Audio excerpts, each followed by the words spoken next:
Hello. Man, what did I do? Wait. What's happening? Okay. Oh.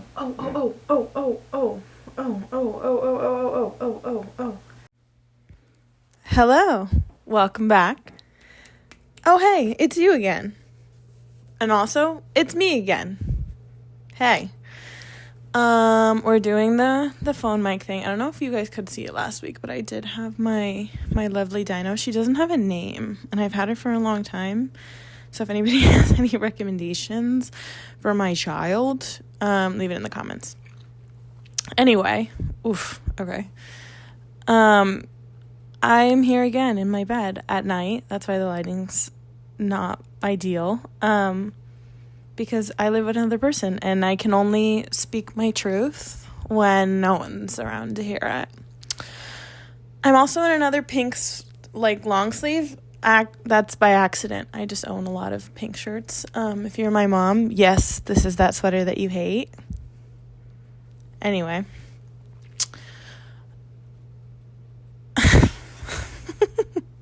You guys, I have notes in front of me. But, I can barely read them because I don't wear my glasses when I film Tell Me Everything because then I can't see myself, in the camera, and it makes me less nervous to share my thoughts.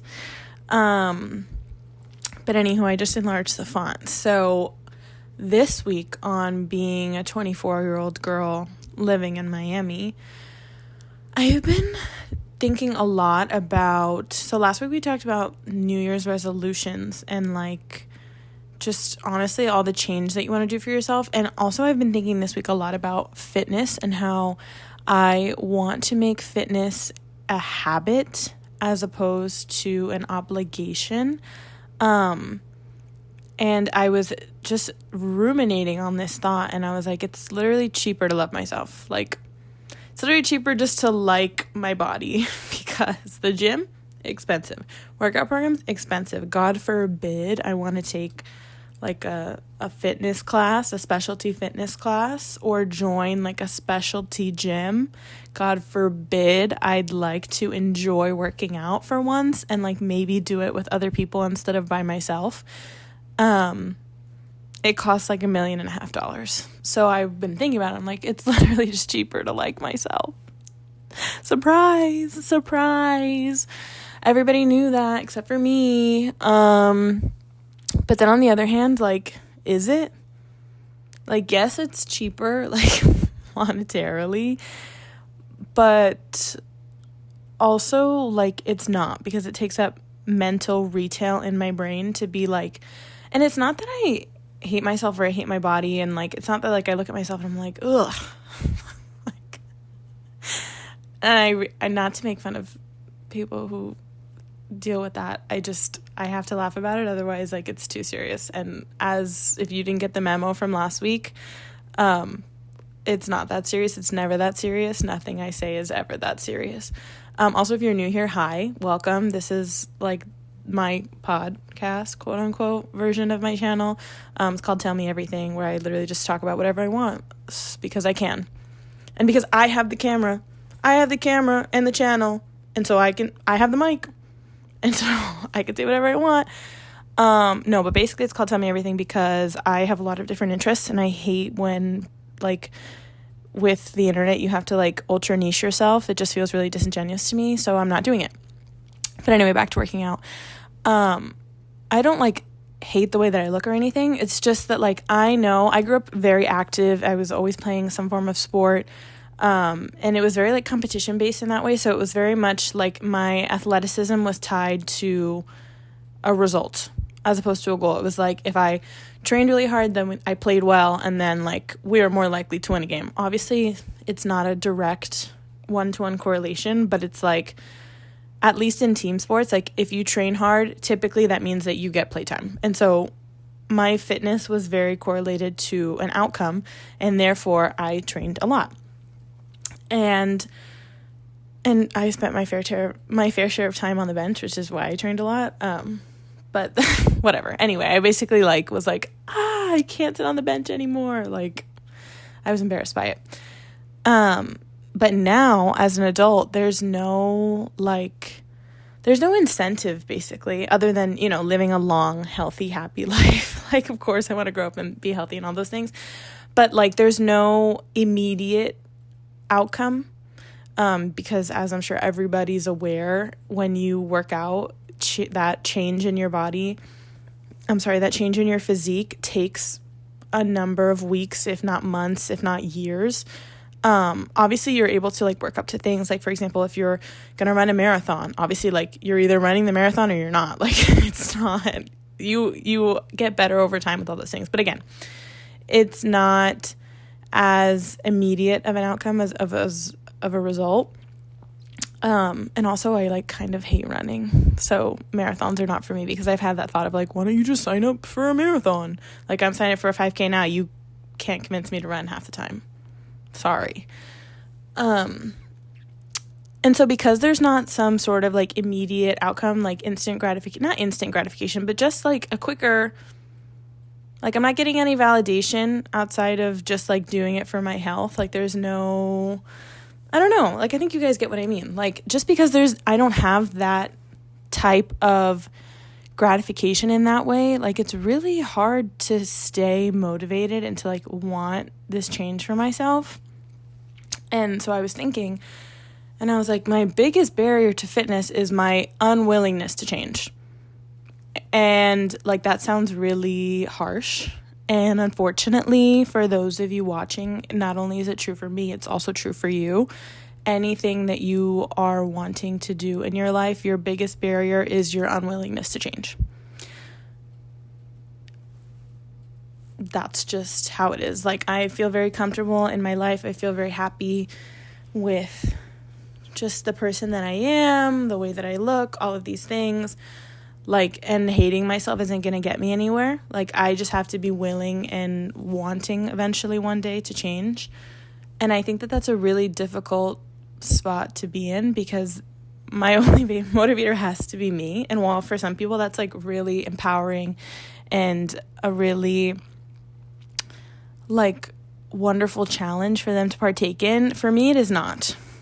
Because I view a lot of my life as a challenge. And I think that, without getting too far into specifics, I have had many challenging experiences in my life. And so it's okay, I'm freaking sick of being challenged. Maybe I don't want to change. I finally feel kind of good about stuff. So why am I adding to the thing? And part of it is feeding into this incessant cycle of you have to be better, you have to do better, especially with social media not only being a terrible place for comparison, but also just one of those places where everyone's you can be better than you are right now. You can, and you should.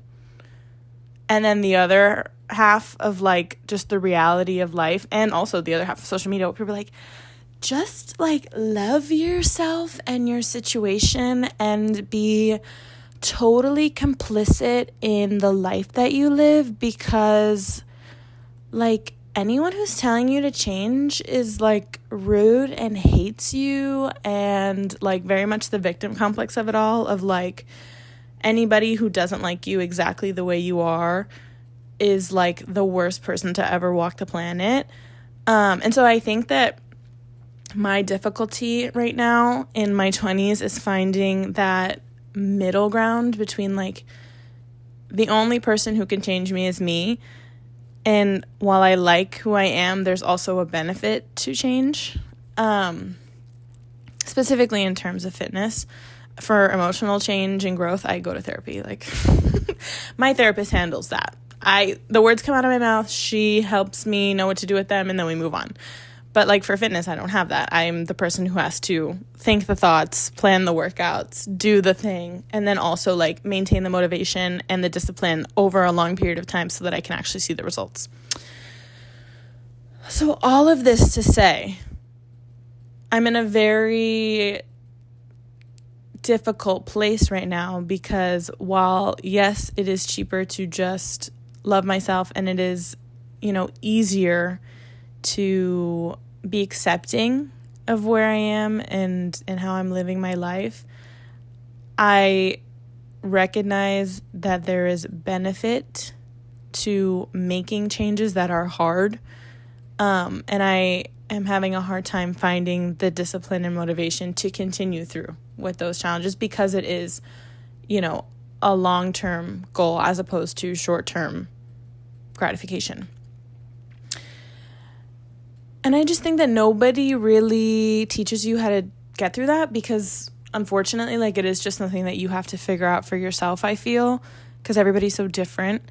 And you really have to find what motivates you. And so for me personally, in making a long-term sustainable change, I am trying to come from a place of devotion and not, yes, love, but that's not I don't mean it in I'm coming from a place of love. It's more like a deep spiritual stewardship kind of love, as opposed to a topical yeah, we love her, I love myself, not like that, as opposed to you can't hate yourself into sustainable change, and so for me, I'm trying to view it more as a devotion to myself and to the person that I want to be, and if not for myself, then for others. So for my family long term, I want to be around when my kids are having kids and being able to, my grandma, hang out outside with us and be physically able to do those things and not be physically incapacitated. And also, your physical health is very related to your mental health as you continue to age. So I want to be, mentally there as well. And so in addition to that, I also feel not only is it a devotion to myself and to just caring for myself as a third person outside of myself, but also for me, I feel very strongly that my health and my body is a blessing from God. And so in having this blessing, I want to steward it properly. I want to take care of it. So the same way that, if somebody gave me a really nice bag, for example, I would take good care of it. I wouldn't just be oh, well, I just toss this old thing around, or if somebody, I don't know, made you art, you would want to frame it and, dust it off and make sure that it's just well cared for. And I think that when it comes to yourself, it's very easy to just become complicit and I only have enough energy to do the bare minimum and sometimes even less, or just do enough to get by, whether or not it's good or bad for you. But when you're able to kind of remove yourself and have a bird's eye view of you as a person who is worthy and necessary of care and stewardship and devotion and love and just being taken care of, I think it's a little bit easier for me in that way to conceptualize if I'm a baby, I would take care of the baby, I wouldn't just let the baby figure it out on her own, And so some people talk about, doing it for your higher self or something, or for the woman you want to be. I'm not super good at long-term dreaming. I don't have a 5-year plan because I'm just not that kind of person. I can see the beginning and the end. All of the middle is kind of a blur to me. And so this is kind of a way that I have tried to conceptualize myself and taking care of myself in a way that makes sense and is motivating to me, because in the same way that I wouldn't let my garbage overflow with trash, I shouldn't eat garbage every single day and then never eat anything healthy and just expect to feel good. You know what I mean? And also the same way I wouldn't just leave my garbage full of trash. I shouldn't just lay in my bed all day, every day and never move it. You know what I mean? I want to take care of myself as if I was a third party object. I don't know. Basically I'm objectifying myself. I don't know how to explain it other than that, which makes it sound terrible, but you know what I mean? I'm like a little doll that I have to take care of. A little muñequita that needs to be taken care of. But yeah, that's just what I've been thinking through in terms of fitness, because I think with New Year's resolutions, I'm getting a lot of fitness content, a lot of food content, a lot of self-improvement content of just like, you need to be better. The time to be better is right now. And if you're not going to do it right now, you're never going to do it. And like, that is really discouraging to me. Like, I don't find empowerment. I don't find motivation in that. And so if in that long convoluted rant you gain anything, I hope it is a new perspective, and a new reason to take care of yourself, and to a new way to make short-term goals, because I'm not weighing myself every week to see if I lost X amount of pounds, but like, I am now trying to eat more whole foods because I know that that is how I would take care of somebody else. And I'm good with that. So for the past 2 weeks, I've been eating mostly whole foods. Every so often I will have a treat, whether that be a sweet treat or like a pizza, because I wouldn't, rob is not the right word. I wouldn't restrict that for somebody else. And so seeing yourself as a third person entity is a way that I have found to make smaller and more achievable and sustainable goals for myself, than as being like, in a year from now, I'm going to feel so good because blah, blah, blah. Like, my brain just doesn't work that way. And so it's enabled me to make better choices because I'm seeing the short-term effects of being like, okay, today I had a Coke Zero, which I'm trying not to drink as much soda. But I've had a lot of whole foods for the past 2 weeks. And so, next week when it gets to 3 weeks, that is an accomplishment, a validation, a gratification that's a little bit more conceptual than, the long-term fitness goals that are usually what I place. So I don't know. Not everybody has that struggle, but I hope if somebody relates to that, that connects in some way. Because I also think it applies to other things as well. Like, yes, it's very important to have the big lofty goals, and something to be driven towards, something, an ambitious goal to strive towards. But when you're just trying to get through every day, it's not as easy to have short-term goals. Because I'm like, yeah, I know what I want my life to look like in 20 years, but like, for now, I'm trying to get through my 9 to 5 without crying. You know what I mean? So when you're in like survival mode, it's not as encouraging to make short-term goals. You're not like, what I should do on top of getting through the day? I should run a marathon. Like, no. Screw you. Like, I hate that. But yeah. Anyway, so that's what I've been thinking about in terms of fitness and in terms of New Year's resolutions. Another thing that I've discovered since last week is Broski Report. I finally listened to one episode, and I'm like, first of all, it's kind of annoying because it's like, why have I never had an original thought in my life? Why are me and Brittany Broski, who I've never met and don't follow on any social media platform other than YouTube, which I don't even think I follow her main channel. I follow Royal Court. So I'm not even like watching her main channel videos. But why are we having the same niche interest at the same time? Like, get out of my head. Like, why can't I ever just have one original experience? You know what I mean? That's what pisses me off about the internet. I would love to have an original experience. I would love it just once. Just once. But anyway, I've only watched the Broski Report the one time. I loved it, obviously.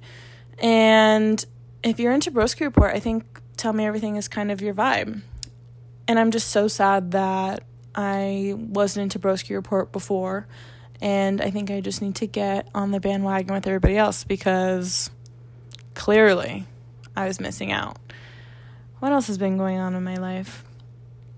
I don't know. Everything I buy is pink lately. It's been that way for like the past year. I don't know what happened, what switch flipped in my brain. Oh, speaking of pink, I've been trying to incorporate more color and like funkiness into my wardrobe. I can't remember what her name is on Instagram. It's like Victoria. I don't remember her handle. Let me see if I can pull it up. Victoria, no, is that her name? Her Instagram is Vic Montanari. I love her fashion inspiration, her fashion sense, because I like how she plays with different shapes in her clothing in addition to different patterns and textures and layering, and how she incorporates her accessories as like integral pieces of her outfit as opposed to add-ons. I'm loving her content lately. And I've been really interested. She's, I believe, European. I want to say Portuguese, like from Portugal, but I don't know for sure because I started following her like 3 days ago. But I'm very much into Spanish European style lately. And I think, well, European as a broader sense, but also like Spanish/Portuguese style as well, because I feel like they're just, if New York is the place in America where you can just funk it up in terms of dress, like all of Europe is that way, and they're doing it in a much more casual way, dare I say, not casual in terms of silhouette, but more as like, it's not a statement to step out in 6 different colors in a bright pattern. It's just like the norm. You know what I mean? It's kind of like when you move to Miami and you see everybody wearing Lily Pulitzer, and like when you're from, you know, I don't know, I'm trying to think of a place that's not in the South. Like, sure, if you were from New York, probably, you'd be like, whoa, what is up with everybody wearing this neon, colorful, like, casual country club swimwear, ? But when you're from here, you're like, oh yeah, like, Fulanita's wearing Lily Pulitzer, obvi, we're wearing Lily Pulitzer to brunch, but also to, like, a casual hangout on a Tuesday. You know, maybe that's too niche of a reference, too local of a reference, and I can't think of anything better, so sorry if you're not from the South/Florida. I can't help you. I don't know what to say. But anyway, yeah, so I want to venture out because I think that I've really established what styles I like. For example, like, I love straight leg jeans. I love a cotton, like, scoop neck tank top. I love, like, I've found the fit of t-shirt that I really like. I found the cardigan shape and style that I really like. Like, I found some basic silhouettes that I'm really enjoying, and so now I want to start incorporating color and layering and different silhouettes and playing with shapes more, because now that I understand what I like as a basis, I'm ready to kind of like next level that. And also I want to start using my hair as more of an accessory, because right now it's kind of just like the thing that grows out of my head. And I do, you know, I like match my hair to my outfit, so like I know when the appropriate time to wear like a ponytail versus a bun versus down versus half up. But I really want to start playing with it and, like, I don't know, wearing it even bigger, or getting fun accessories for my hair, or like trying new funky styles with it. Like, I don't know, I think I said last week, like, my goal for this year is to be weirder, to be funkier, to be more interesting, both visually and intellectually and like as a person. And so, yeah, like, why not? I'm just in the mood to like become a maximalist, basically. I'm down with materialism. I don't care that it's capitalistic. I think it's fun. I think that you can do maximalism and materialism in a really, maybe not 100% sustainable way, but definitely more ethical way. If you're doing like the whole thrifting vibe, love that. So don't cramp my style, haters. And the final thing that has been going on in my life this week, which I think I'll probably touch on more next week, because if I can see correctly, which barely I can, it looks like we're already over 20 minutes. And this is a much bigger conversation, but I have been listening to Bad Bunny's new album, Debí que tirar más fotos, and I'm absolutely in love with it. And my sweet mommy got us being myself and my cousins and my brother's girlfriend, tickets. Oh, I don't know that she paid for everybody's, but she paid for mine. She got us tickets to see Bad Bunny in Puerto Rico. He's doing a residency in Puerto Rico in August, so I'm super excited for that. I'm loving the album. And yeah, I think next week I want to chat a little bit more about being a sabo kid, and what it's like to kind of have that experience of being half in, half out, because surprisingly, this album has stirred up a lot of those feelings in me. And while I don't know entirely how I feel about it yet, I know that the album is a banger. And that's really all that matters, you know? So with that, I hope that everybody has a week filled with blessings and internal confidence, and that you look at yourself in the mirror and give yourself a little kiss, 'cause you're hot. You are. And I don't know you 100%, but I'd go as far as to say that I like you how you are.